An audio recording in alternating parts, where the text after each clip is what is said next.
మక్కా మదీనాలో శివుణ్ణి బంధించారా? పరమేశ్వరుణ్ణి అక్కడి నుంచి తొలగించడానికి నీటితో అభిషేకం చేయాలా? మక్కాలో ఉన్న నల్లటి రాయే శివలింగమా? అందుకే అక్కడికి హిందువులను రానివ్వటం లేదా?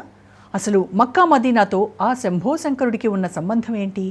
ముస్లింలు మక్కా మదీనాను ఎందుకు స్వర్గంగా భావిస్తారు? సోషల్ మీడియాలో వస్తున్న వార్తల్లో నిజమెంత?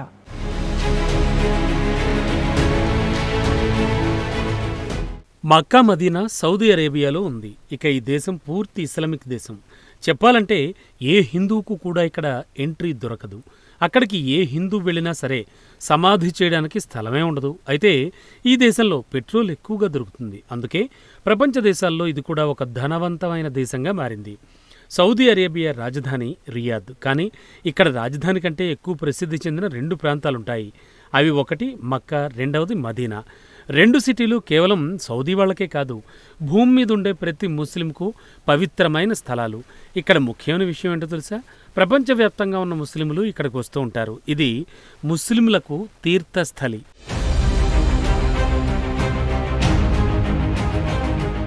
హిందువులు 4 తీర్థయాత్రలకు వెళితే వాళ్ళ పాపాలన్నీ పోతాయని వాళ్ళ విశ్వాసం. అలాగే ముస్లింలు ఒక్కసారైనా మక్కాకు వెళితే దేవుని బిడ్డలుగా చేపడతారని వాళ్ళ విశ్వాసం.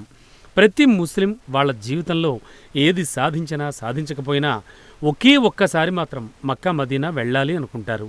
ఈ మాటల్ని బట్టి ఈ స్థలం వాళ్ళకి ఎంత ప్రాముఖ్యమైందో అర్థం చేసుకోవచ్చు. అందుకే ప్రతి ముస్లిం నమాజ్ చేసేటప్పుడు ఈ కాబా వైపు తిరిగి నమాజ్ చేస్తూ ఉంటాడు. మన దేశంలో ఉండే ముస్లింలు పశ్చిమం వైపు ముఖం పెట్టి నమాజ్ చేస్తారు. మన దేశానికి మక్కా పశ్చిమాన ఉంటుంది. అందుకే ఇప్పటికీ మన దేశంలోని ముస్లింలు పశ్చిమాన ముఖం పెట్టి అబద్ధం ఎప్పటికీ చెప్పరు. ఎందుకంటే అది పాపం. ఈ విషయం మన దేశంలోని ముస్లింలందరికీ బాగా తెలుసు. వాళ్ళు హజ్ యాత్రకు వెళితే మక్కాకి 4 దిక్కులా తిరుగుతూ ఉంటారు. ఇక హజ్కు వెళ్ళిన వాళ్ళు చాలా ప్రాముఖ్యమైంది. అలాగే మహమ్మద్ ప్రవక్త సమాధి మదీనాలోనే ఉంటుంది. ఇక్కడ వేరే మతస్థులకు ప్రవేశం ఉండదు. కాదని వెళితే అక్కడ సమాధి చేసేందుకు స్థలం కూడా ఉండదు. అయితే ఇందుకు చాలా కారణాలే ఉన్నాయి. కానీ ముఖ్యంగా వినిపించేది ఇక్కడున్న కాబాలో శివలింగం ఉంది అనడం. మీరు వింటోంది నిజమే. ఇక్కడ నిజంగా శివలింగాన్ని పోలిన ఒక నల్లటి రాయి ఉంటుంది. దీన్ని అజ్రా అస్మద్ అని పిలుస్తారు. ముస్లింలు దీన్ని ఎంతో పవిత్రమైనదిగా భావించి ముద్దు పెట్టుకుంటారు. అయితే ఇది నిజంగా శివలింగమేనని, ఈ విషయం ప్రపంచానికి తెలియకుండా దాచడం కోసమే ఇక్కడికి హిందువులను నిషేధించారని చెబుతూ ఉంటారు.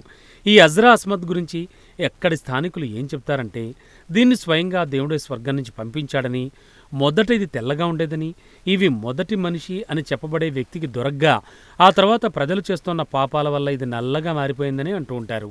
అప్పటి ప్రవక్త దీన్ని ఒకవైపు మనకు కనబడేలా చేసి మిగతాది లోపలెవరూ చూడకుండా దాచారని చెప్తూ ఉంటారు. అయితే భక్తులు కాబా చుట్టూ తిరుగుతున్నప్పుడు ఏదో ఓ శక్తి భక్తుల్ని తన వైపుకు లాగుతుందని వాళ్ళు చెబుతూ ఉంటారు.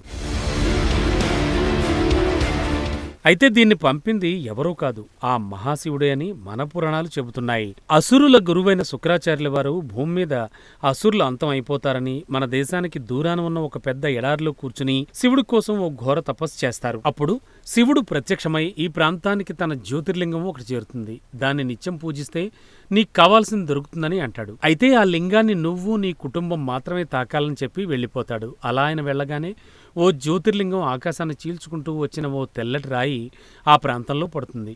శుక్రాచార్యులు ఆ ఎడారి ప్రాంతం దగ్గరలోనే ఓ చోట ఆలయాన్ని కట్టి అందులోకి ఎవ్వరినీ రానివ్వకుండా పూజలు చేసేవాడని కొన్ని పురాణాలు చెబుతున్నాయి. అయితే మహమ్మద్ ప్రవక్త కన్నా ముందు ఉన్న కొందరు ప్రవక్తలు మక్కాలో కొన్ని రకాల దేవతల విగ్రహాలు పెట్టి వాటికి పూజలు చేసేవారట. అప్పట్లో 365 దేవతల విగ్రహాలు మక్కాలో ఉండి పూజలు అందుకునేవి. కానీ మహమ్మద్ ప్రవక్త వచ్చాక విగ్రహాలను తీసి పూజలు నిషేధించి దేవుడొక్కడే, అది అల్లానే అని బోధించాడు. ఈ మాటల్ని మేమేదో కల్పించి చెప్పడం లేదు. బ్రదర్ సిరాజ్ గారే ఒక వీడియోలో ఈ విషయాన్ని తెలిపారు. అయితే ముస్లింలు హజ్ యాత్రకు వెళ్ళినప్పుడు అక్కడున్న స్థలాన్ని రాళ్లతో కొట్టే పద్ధతిని తప్పకుండా పూర్తి చేస్తారు. దీంతో వాళ్ళ హజ్ యాత్ర పూర్తవుతుందని వాళ్ళ నమ్మకం.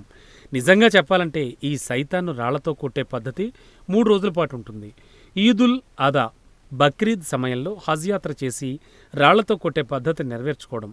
హజ్ యాత్రకి వచ్చిన వాళ్ళు 3 రోజుల తర్వాత 3 రోజుల పాటు ఆ 3 స్తంభాలను సైతాన్గా భావించి రాళ్లతో కొట్టి ఆ యాత్రను పూర్తి చేసుకుంటారు.